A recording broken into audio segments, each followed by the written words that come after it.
Cybersecurity is often seen as a technical challenge, but what if overlooking the small details could be your biggest risk? In this episode, I sit down with Dr. Katie Paxton-Fear, a renowned security advocate and ethical hacker, to uncover the hidden vulnerabilities that could threaten your business. We discuss why proactive security measures, not complacency, are essential to safeguarding your company's future.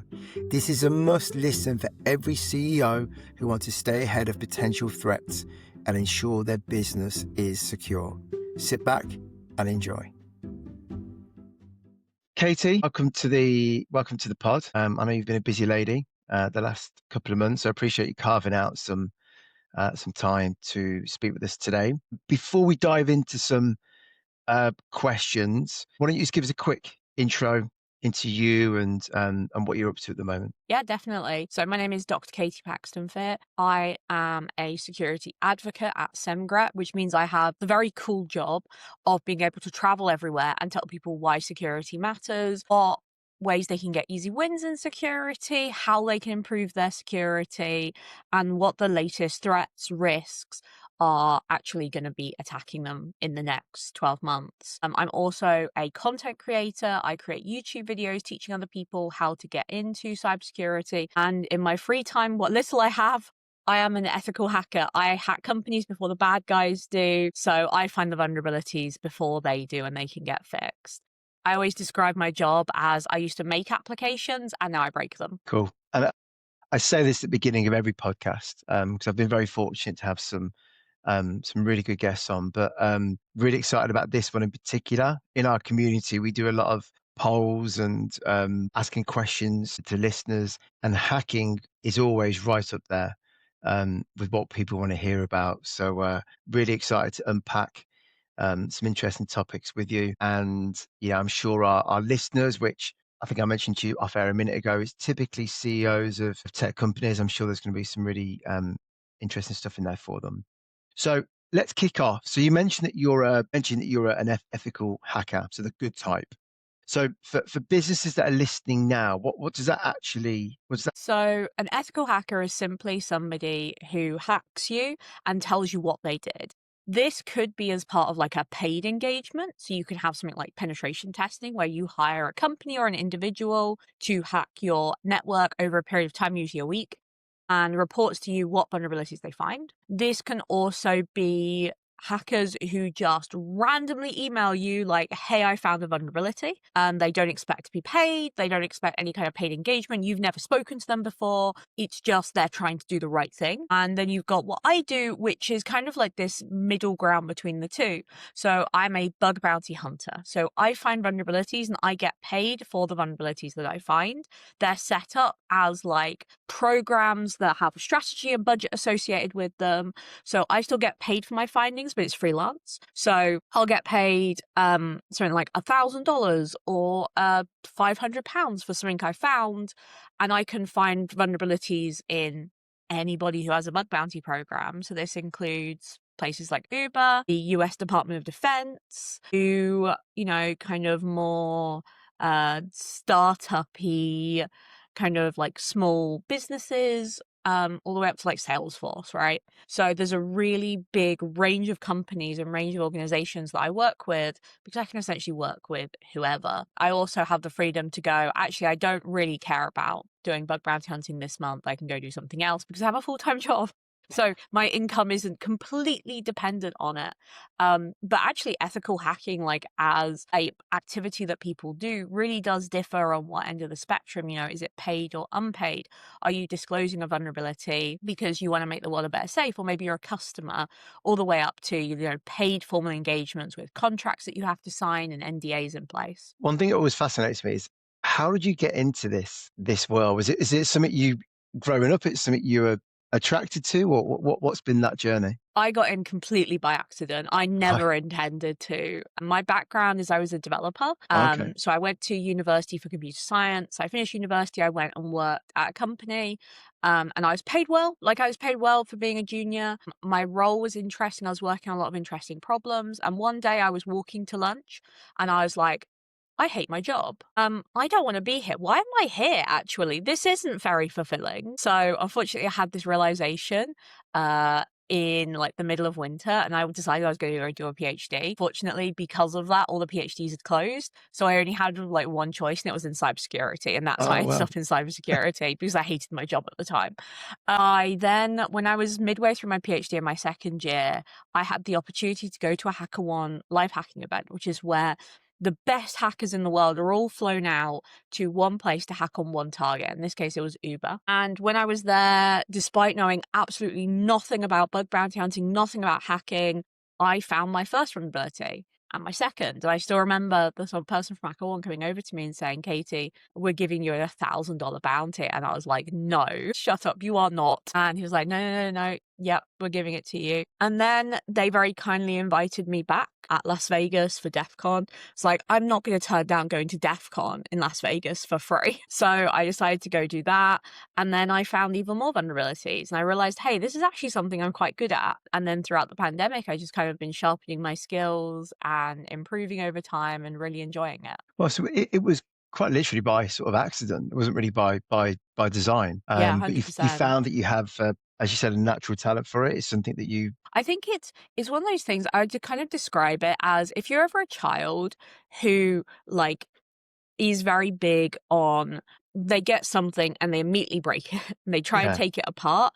And then the good kids can then take that and then put it back together again. And those people are developers. But people like me who do that and then it's still in pieces because they don't really know what to do next and they cannot put it back together, that's a sign you're a hacker. Because Oh, thankfully, we don't have to do the remediation. you We just can just break do it. the My attacking. daughter's definitely a hacker. Then she just breaks But things. I love the idea of like looking from the outside and figuring out how something worked. Yeah. Like that to me, it just scratched the right itch in my brain for the it's just I don't think anything else can really compare. So when you're in these sort of hackathon events, or when you're doing your sort of your day job, what are the biggest mistakes that you see companies are making that make it easy for people like you to actually get in? It's really interesting because I don't think there's one single mistake or one big mistake that you can point to because attackers are kind of like water.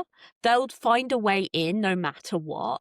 Yeah. And patching up one hole just opens more, right? So there's not something I can say, okay, that's one big mistake. However, I will say that organizations that care about security, that invest in security, that make security a priority, comma, before they are actually breached, those companies are always going to do better. Like 100%, just flat out, they will get attacked less because there are so many other companies who just don't care, who just go, you know what, we haven't had a breach, so I'm not going to invest in this. The budget isn't there. Yeah. And that's the biggest mistake I see companies making. They go, we haven't been breached, so we don't really care. There's not one golden bullet that I can suggest, though. It's not buy this thing, buy that thing, do this, do that. It is a combination of all of them. The best thing you can do is just not be an easy target. Yeah. And that's something that we see a lot at Sentries.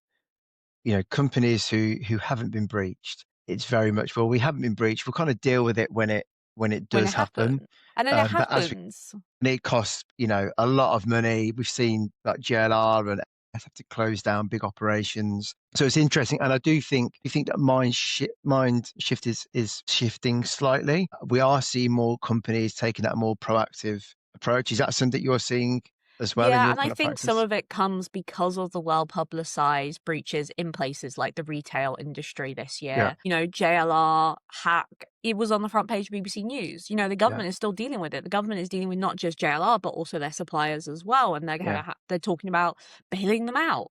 And I think that's something we haven't really seen is the amount of media coverage. I mean, I will speak to my family, my extended family I don't see very often. They're like, what are you working on? Are you hacking Marks and Spencer? I'm like, no, that's no, not we are me. not.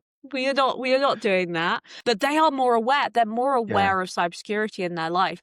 And I think this is a good sign because I think consumers demand it now. They are going, you know what, security is something that we want to see the vendors we use invest in. We don't want this to happen. We need to make sure it doesn't happen. And I think that's a different kind of attitude where it's not just organizations that are saying security is important, it's their customers as well.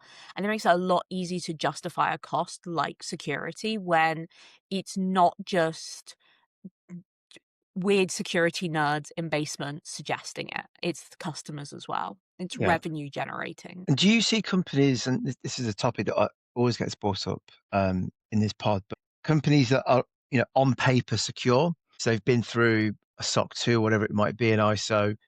In reality, from what you see and from what you do, is that still safe? Have they got the basics in there and that's it? It's a baseline, right? It's a place to Yeah. start, but security is ever evolving. Like, if you are just treating security like a checkbox exercise for something compliance related, whether that's SOC 2 because you want to get a B2B contract, or whether or not it's something like FedRAMP in the US where it's got an insane amount of paperwork. That is a place to start. That's not the place to end. Ticking Yeah. those boxes does not mean security is now good. It means that you've got a place to start, but now you've got to continually improve it. You've got to look at reports and see what threats are occurring. You've got to make sure your security team has people in it, not just one guy who does it part-time. You have an actual investment in it, and you've got to make sure that, you know, the typical kind of entry vectors, things like phishing, are being kind of actively prevented, for example, and people are receiving training and everybody is getting that. It's a place to start, not a place to end. Yeah. Do you think companies become over reliant upon that once they've got that Yeah. certificate? It's kind of like we've done that. Yeah, I think a lot of people treat it kind of like almost like a risk assessment for Yeah. where you've done the risk assessment, you've got the risk assessment, like you can paste that on the door of whichever room you've done the risk assessment on. That's it.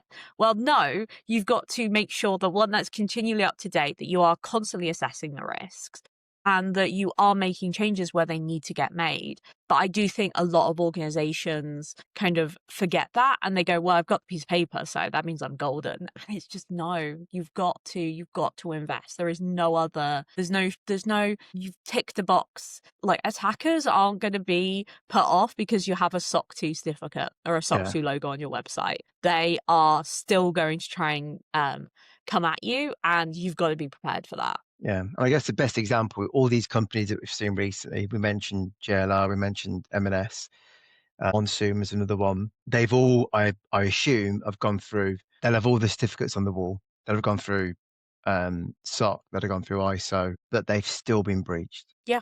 And I think it's very much kind of like A&E in a lot of ways. You are going to have accidents, like it doesn't matter if you how much the hospital, gets money wise, they're still going to have accidents. They're still going to have to respond to them.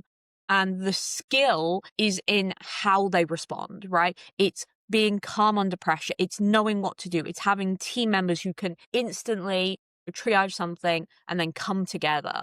It's not so much. And in some ways, they will have had this. Like, this isn't that much life changing. But if they're having it and they're kind of the most prepared, I think other organizations should really look at their own and go, what would happen if we were breached tomorrow? How would we respond? Do we have the right pieces in place? It's like nothing beats a good tragedy, but it's a great place to learn those lessons in a way that's kind of safe and that isn't actually a massive data breach. This isn't going to take your company down for Yeah. months. And so typically with your sort of assignments, are people coming to you when they've been hacked, or are So people coming people, to you? so typically I'm pre being breached. Okay. And I'm telling people, where the holes are. So Yeah. this is where you might be breached in the future. And by the way, not all of those actually get fixed because just because I've done it doesn't necessarily mean that fits with an organization's overall risk profile. You cannot fix everything, Yeah. right? It's just not feasible. And sometimes you do have to look at someone like me who says, hey, there's a breach, there's a potential breach location here, and go, you know what? We don't have the budget for this at the moment. We don't have the prioritization. We've got other things that are more important that could be much worse. So we're going to put something else in place. We're going to mitigate it. We're going to monitor it. We're going to make sure that if it is breached or it is abused, it is exploited, that they know how.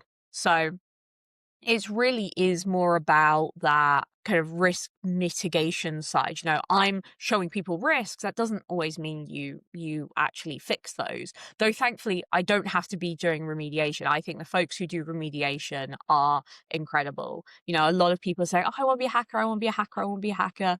And it's cool to be a hacker, but honestly, the stuff that they do is far more important than anything that I do. Yeah, I'm the, maybe fix it if you've got time. They're the people who are actually doing God's work in yeah. being on the ground, focused, not panicking, pulling the whole organization together. Like you said, you're good at the breaking part. Yeah, exactly. And I don't have to fix things. So I have Yeah. the utmost respect for people who do. But one thing I was really keen to ask you is, so when you first break into a system, where are you? Do you typically find that kind of first weak spot? Is it more? Is it the people? Is it the passwords? Is it technology? Is there a pattern there, or is it varies? So for me, and because this is probably more reflective of the ways in which I work, I'm always looking at the technology. I don't really look at people or passwords. And I think that's probably because, I don't have to interact with anybody. And I'm very much an introvert and I don't really want to interact with anybody. So I spend a lot of time looking at technology. And the number one thing I see is often just misconfiguration problems. Like, Right. it looks fine on the outside, but if you dig it just a little bit, something isn't right there. It's a file that doesn't have the right permissions on it. It's a application that should be internal only, but anyone can access it.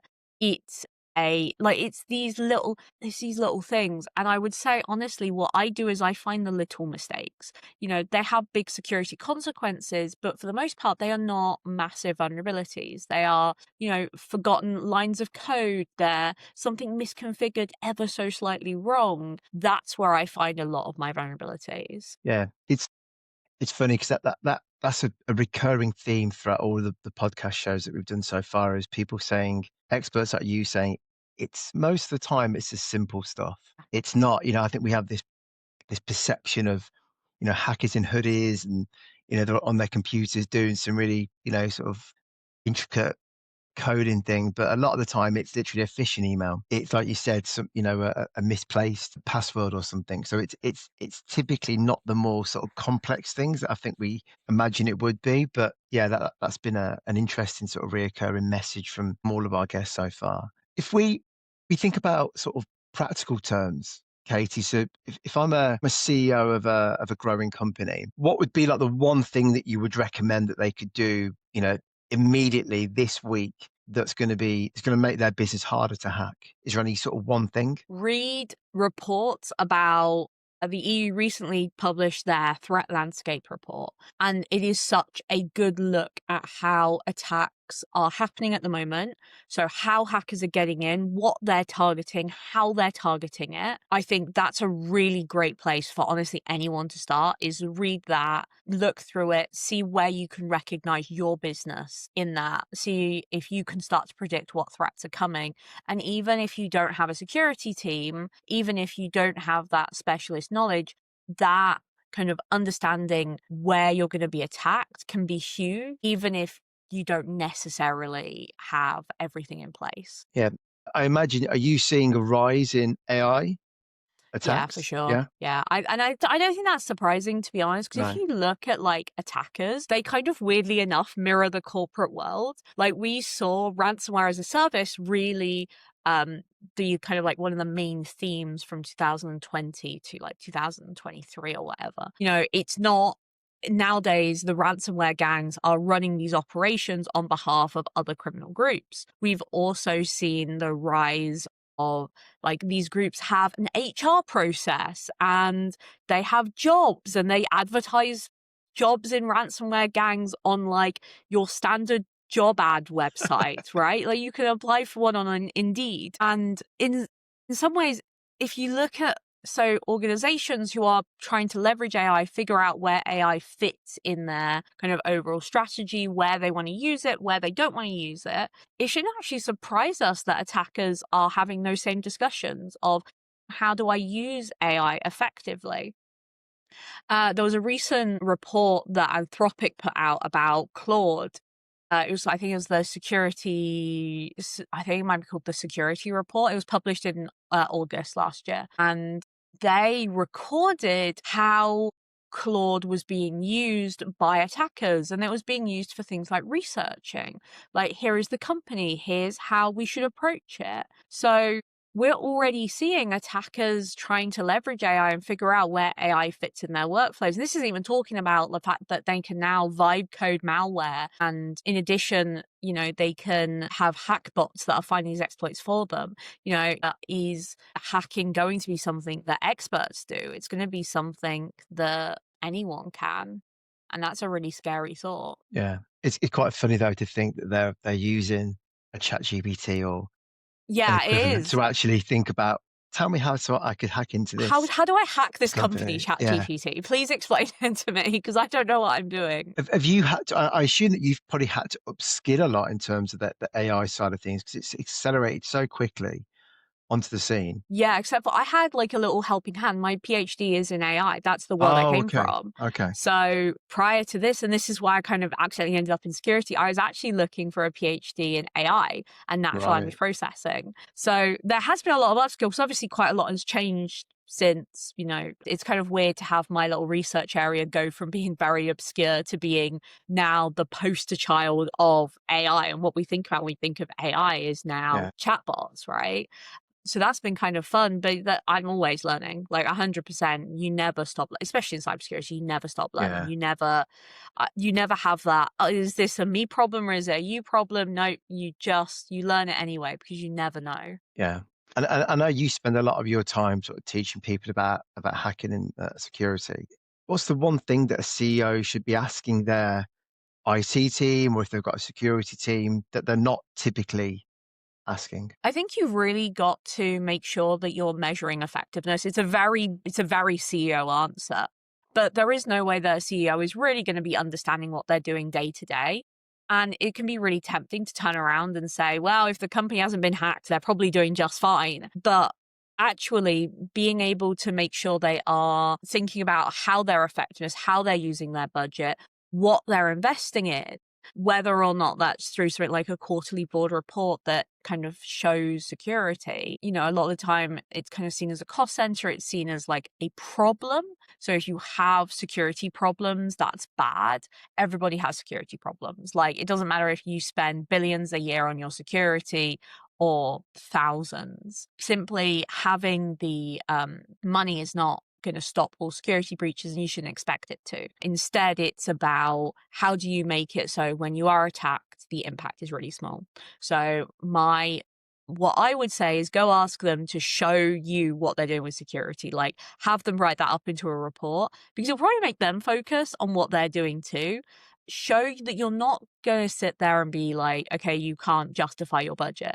It's more about having them understand in the kind of business context in which they work, and kind of accepting that security is a risk. It's always going to be a risk, but it's a risk that we can mitigate. So in practical terms, then, so that would be In practical terms, go to them and say, hey, can you produce a report every month showing some kind of statistics about security? And you'll get right. them to focus on, Yeah. like, what are we actually doing? And how can we report this? Yeah. And are you seeing IT companies and security teams, are you seeing an over reliance on technology? So they've brought in Yeah. like the newest, fanciest piece Buy of, this, buy that, buy this. And I yeah, work for a security vendor. So you'd expect me to also be like, well, you should buy our product.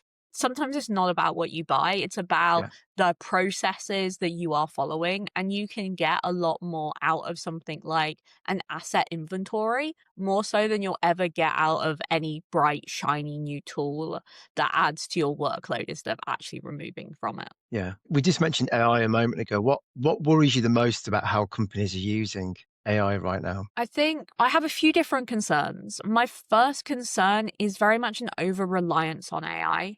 I do worry what that's going to do, particularly now that, attackers have realized. If you look at like that EU report, one of the most common things is, to no one's surprise, election interference. And this, again, shouldn't really be a surprise. Anyone on Twitter knows that AI bots are designed to kind of cause a frenzy, rally up. But My worry is that this hasn't really trickled into the consciousness of organizations. Organizations still have people who will use AI like it's Google and believe everything AI tells them. They'll see AI generated images and believe those. I think my main worry is a lot of the time, how are businesses relying on AI internally? And have Yeah, they really thought about the risks of doing that?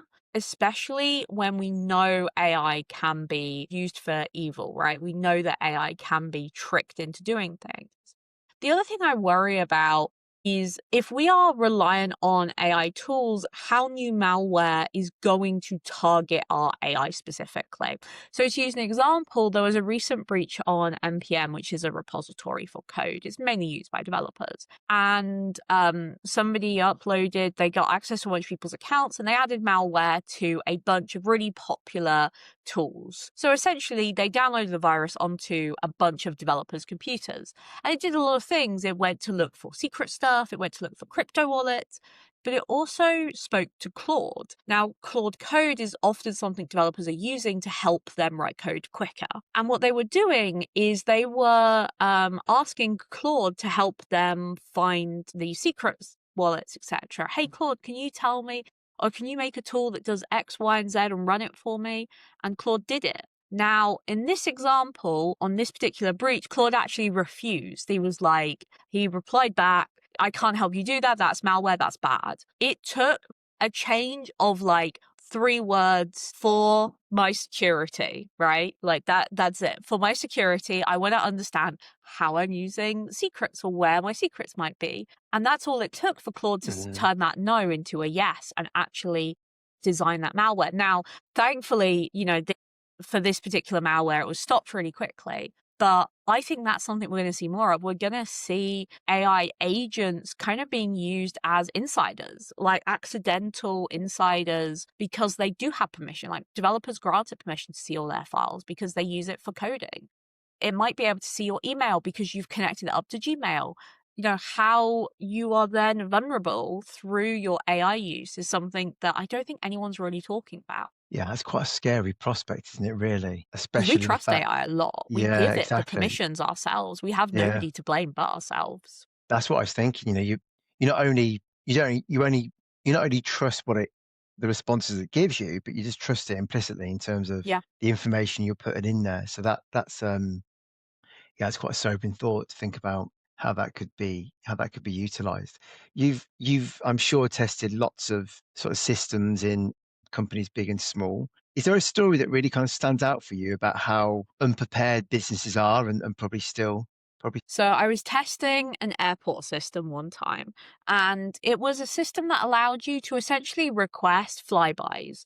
If you think about like the red arrows or like kind of like historic military aircraft, it was that kind of thing. It's like, oh, we're running a D-Day party. We'd love for an old plane to fly overhead. And from this, you could access this little tool. You could make these requests. You had to include a bunch of information. You had to tell it a bit about you. You had to tell it a bit about the nearest airport, what it could support, thinking things like, well, where's the plane going to land, where it's going to take off from, what is available, if it's a large kind of big airport like Heathrow, well, there's no slots for any planes to land that are emergency. Luton is a lot clearer, so we'll use Luton. And it asked a bunch of different questions. Now, it also asked, and what it didn't ask for was a password. And the way it worked is you could just make these requests and then you could get one of your requests, kind of like you can an airline booking where you don't need to be logged in. You just have a last name and the booking info. This one required your name and then your email address. Now, I don't know about you, but my email address is katie.paxton.fear at company I work for. And that's the case for most people, right? Most people's corporate email address is actually just their first name and their last name. It's very predictable. So you could go onto LinkedIn, find somebody who likely works at air shows, and then access their requests, which is already, okay, that's not great. You could also edit their requests, also not great. But for me, it was the impact of this. So when you went to fill out the airport, you had to include certain information like how long the runway is. Because if the runway is too short, what happens is big planes can't land, they just keep going. And, similarly, For, the military aircraft, it's the same, right? Like, if there is not enough space for them to land, they will just keep going through the runway, off the end of the runway, Yeah, which is through the not good. airport perimeter fence, Yeah, etc. And you could change the runway information. You could change the length of the runway. And the reason why this one really sits with me is because from a technical point of view, that is a really boring vulnerability. yeah, Like, you basically can access somebody's request with just their name and their email address. Like, it doesn't sound big until you think about the actual implication of that. This isn't just a single, vulnerability. This is a entire person, like people on the airplane that could die.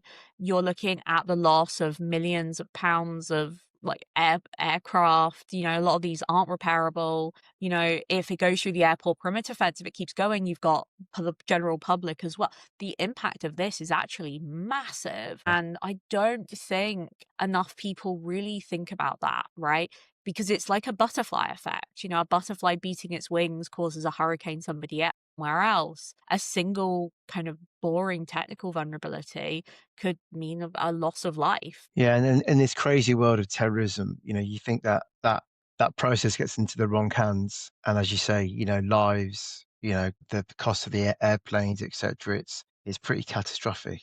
But Yeah. we do a lot of we speak to a lot of people who very well educated on the whole sort of China situation and how much hacking they're doing globally right now. But as you say, it'd only take a small terrorist group or even a crazy individual to do what you've just described, and Yeah. it could And it be, wasn't even that hard. It was a LinkedIn search. That was not yeah, something that required my hacking skills.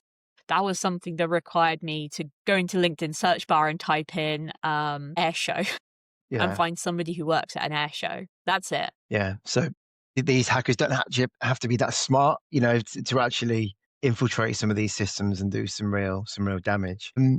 Okay, finally, Katie, if a CEO is listening to this right now, what's the one thing they should remember from this conversation? What would you say that should be? Honestly, I think you've just said it. It's the little things. You Yeah, will like those massive breaches, those massive things you hear in the news, they're probably not going to get your company, right?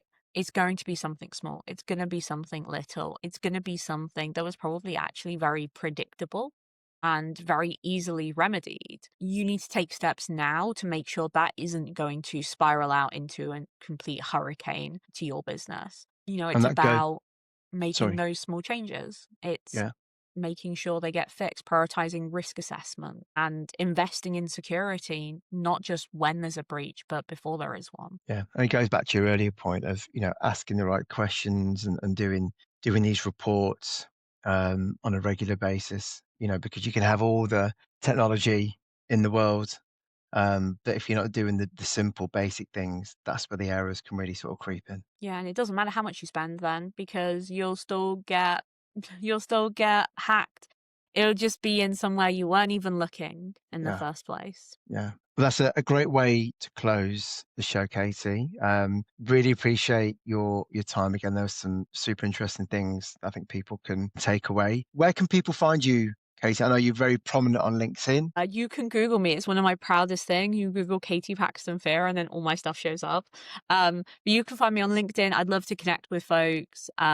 You can also find me on Twitter for whoever still uses Twitter, YouTube, and across the internet, Dr. Katie Paxton-Fear. I also go to a lot of events. So if you are going to cybersecurity events, or maybe your team is, you can come tell them to come say hi to me. Cool. We'll definitely put all of your social handles on the show notes. Definitely recommend your YouTube channel as well to anyone listening. Very informative. Yeah, thank you very much. Like I said, I No, know you're a thank you busy so much for person, having so I appreciate me. the time. It's been my pleasure to be here. Awesome. Thank you, Casey. Thank you so much. See you soon.